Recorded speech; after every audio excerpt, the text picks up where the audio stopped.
We're going to take a look in the book of Genesis chapter 2. Now this is a scripture mainly for married men, but on the same hand for a single man, if you happen to be single out there, maybe this is some information we need to think about in terms of our manhood, and especially if you want to get married.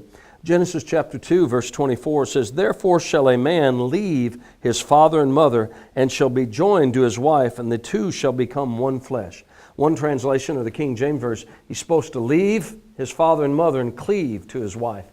I want to talk first of all, number one, men, you're supposed to leave your father and mother.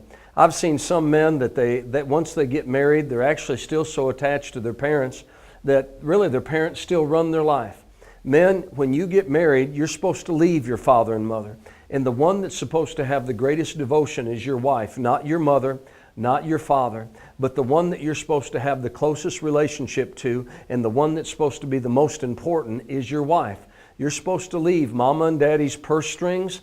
You're supposed to leave mama and daddy's emotional ties, and you need to cleave to your wife.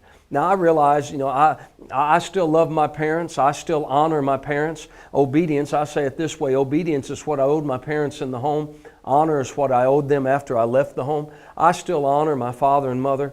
But when it comes to making decisions, it's me and my wife talking, me and my wife praying, me and my wife seeking God together. It's not going and seeing if it's okay with mom and dad. They may have an input, but the greatest input in my life comes from my wife and us praying together and seeking God.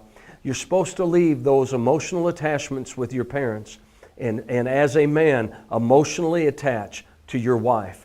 That's called the leave and cleave. Now we'll talk about cleaving tomorrow, but today I want to challenge you. Have you left your father and mother? Today we have a whole lot of men still tied to mom and dad, but what they need to be is tied to their wife. So I challenge you, have you left your father and mother, and are you cleaving to your wife?